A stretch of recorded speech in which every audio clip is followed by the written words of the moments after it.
This is Brian, screenfiles.com in review. And what I'm looking at today is the third season of Two Sentence Horror Stories, which is a CW show, but it's also released on Netflix. And if you recall my review of season 2, what I essentially said was that I liked it. And what I particularly enjoyed was the diversity.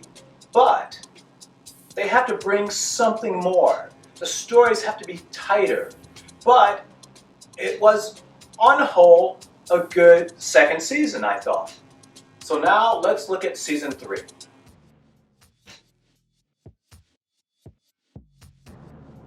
The first episode is called Crush.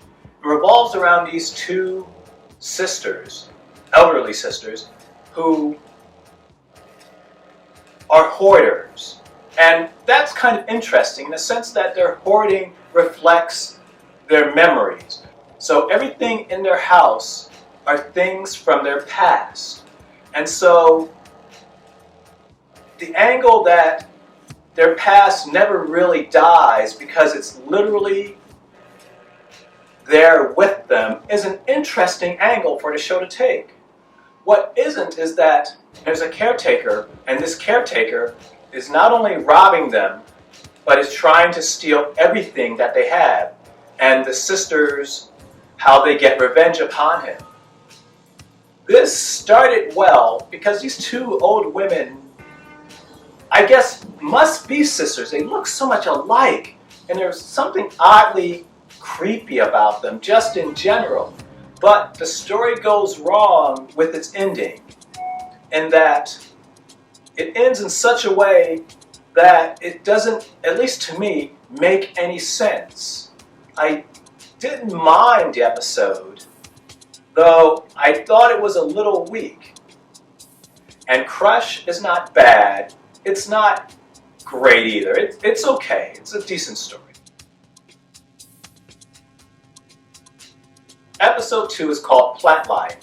And this is essentially just a version of The Lonesome Death of Jody Verrill from the Creepshow movie. It ends slightly differently, but it's essentially the same story. Though what kind of irritated me about Plotline is that it doesn't make sense really. It revolves around this same-sex couple, one member of which is so preoccupied with work that he ignores the other. Okay, that's a fine basis for a story. The other person in the relationship gives him a plant, which he also ignores, though the plant doesn't take too kindly to being ignored. It's an interesting angle, though what happens to the guy who does the ignoring is way out of proportion to anything he actually does. It comes off as an oddly mean-spirited and vindictive episode. I could understand if he were just a total dick to his partner. He's not. He just ignores him sometimes because of his work. And the episode establishes that he's working to buy a house for both of them. And he's punished for this. This doesn't work for me. Again, it's not that it's a bad episode. It's that there's this undercurrent of meanness that doesn't really fit the episode. Episode 3 is called Toxic, and it revolves around this group of high schoolers, one of whom is going to Yale, I believe, and how the others feel about this happening. It's not a bad episode, and I have to repeat, none of the episodes are bad, but it also, like many of the episodes of season 3, lacks focus. The guy who's going to Yale is pranked by his friends. So you come to think that maybe bullying is the underlying theme that the episode is addressing, but the bullied turns into a monster. Not literally, though he ends up killing one of his friends. Once again, proportionality comes into play, and it doesn't makes sense. This story isn't bad, but again, it doesn't quite resonate. This is a trend that most of the stories from season 3 have. They don't quite resonate. The 4th episode of 2-sentence horror stories, I want to say American Horror Stories so bad, is called Tea Time. And this story emphasizes that undercurrent that I mentioned earlier so perfectly. It revolves around this woman who's babysitting this girl. And it's learned that the girl has an interesting relationship with her dogs, a relationship that threatens the life, as we know it, at any rate, of the new babysitter. The problem with this is that the babysitter ends up outsmarting the little girl. But the story can't give us that. The story can't give us an ending in which this seemingly hardworking woman triumphs. She created a new business for herself. She's doing well. But it can't give us that. Instead, it gives us an ending that makes all of her gains seem almost pointless. And that's a pity, because it's an ugly ending. And it's an unnecessary ending. And what's worse is that nothing in the narrative indicates that she deserved such an ending. Tea Time is not a bad episode. And I keep repeating that. None of the episodes are bad. It's just that it lacks a clarity that better anthology series have.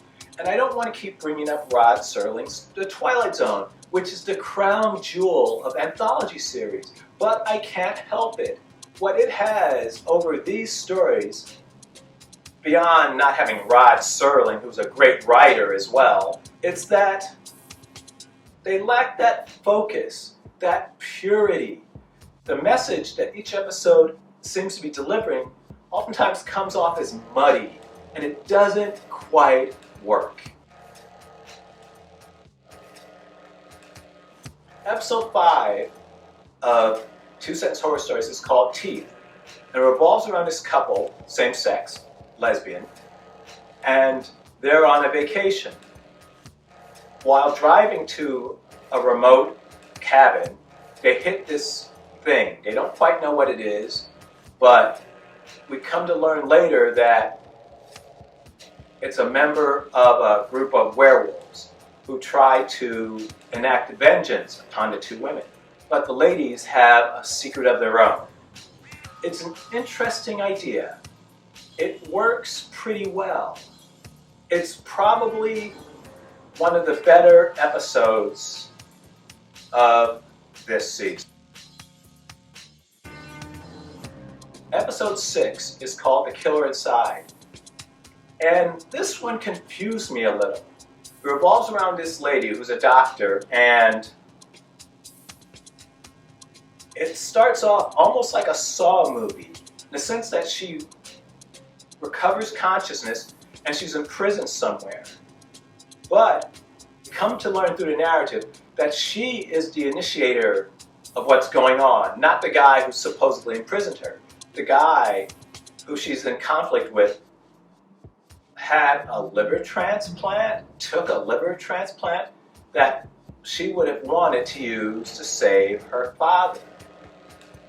Interesting story, but she keeps seeing visions of this figure, and she doesn't quite know why it's happening. And as the story ends, we come to understand that she's essentially seeing herself darkly.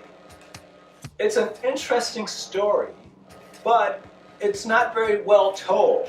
It comes off actually a little confusing. It took me a while to figure out what was happening, and you shouldn't have to do that. The Killer Inside isn't a bad story, but once again, the storytelling is weak. Episode 7 is called Patel, Motel, Cartel, and it's the best title ever. The episode, not so much. but the title is great. It revolves around a family from India who are American citizens, and they run a hotel. They receive a visitor, and the visitor causes chaos. The story plays like an episode of Men in Black, which was unexpected. So that was nice. I like surprises. I like when narratives don't do what you think they're going to do. Unfortunately, it gets kind of muddled because it's also telling a story of a young person who is hit puberty and is growing into himself. Who he ends up being is the twist of the story. It's not bad, but as I mentioned earlier, there's no real time to develop these themes. A simpler concept would have probably worked better. As it stands, Patel, Hotel, Cartel is an interesting story, but it doesn't quite work. And this is also something you're going to hear me repeat. Namely, these stories don't have time to breathe. They're so constricted, and the writers don't seem to be writing to that fact, because it could be a strength, as is the case with most Twilight Zone episodes. Though, if you have seen the Twilight Zone before, you probably know that it uses relatively simple ideas to tell really fascinating stories. That doesn't work quite so well in this instance. The 8th story is called Erased. It revolves around this Hawaiian woman who is fighting developers who are trying to take her land. As I said earlier, this series is very representative. So you have all types of people. You have gay people, you have straight people, you have black people, you have white people, you have Native Americans, you have Indian Americans. It puts its goals forward, which is fine, but sometimes it works to the disadvantage of the series. And this is one. It's not very subtle.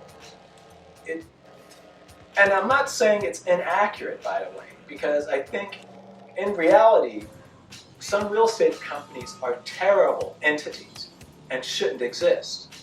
Be it Hawaiian culture, be it African American culture. There's some valid points raised by this, but it's so obvious, and that's a problem. Once again, you only have so much time to develop your story. A little subtlety goes a long way. These stories hit you over the head with their themes, and I wish they wouldn't do that. And that's exemplified in Erased. Not a bad story, just a very obvious story. This obviousness extends to episode 9, which is called Heirloom. It revolves around a doctor and his daughter, both of whom are black, moved to this house. And the father begins to see kind of ghostly images appearing and disappearing every once in a while. Eventually his daughter vanishes, and we come to learn the secret of the family that owns the land that their house is built on. It plays a little like Guardian, the movie directed by William Friedkin, and that's not a bad thing. But again, this is not a subtle episode. It hits you over the head with its themes, and I don't mind that all the time, but at some point it gets really, really tiring. Heirloom is not a bad episode. None of the episodes are bad, and I'm so tired of having to say that. But nonetheless, a little subtlety in its themes would be appreciated. Getting hit over the head enough times with your ideas gets really, really boring. Episode 10 is called Homecoming, and around 3 Latino brothers who are returning to their father's bedside, who is at the edge of death.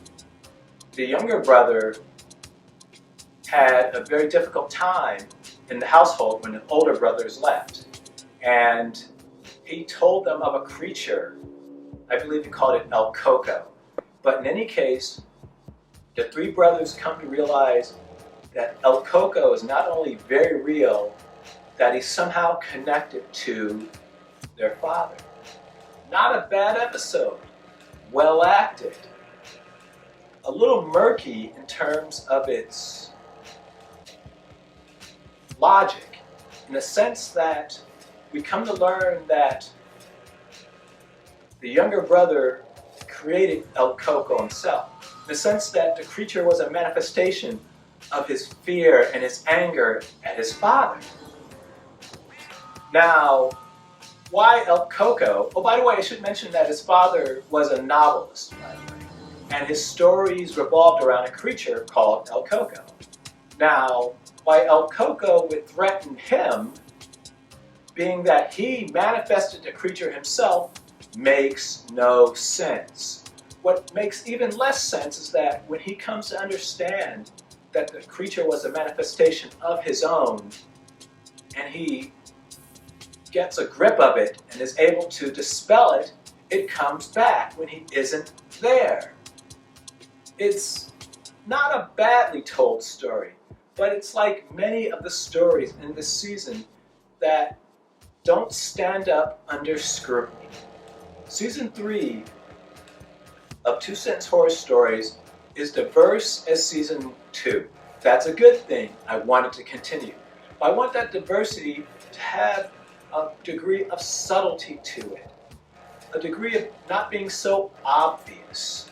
And if it does that, I think it will go a long way to becoming one of the better anthology series on television. As it stands, Season 3 is certainly watchable and has its pleasures, but at the same time, it's just really not that great. This is Brian with ScreenFiles.com in review. Do you agree, disagree? Let me know down below. And as usual, consider a like or a follow.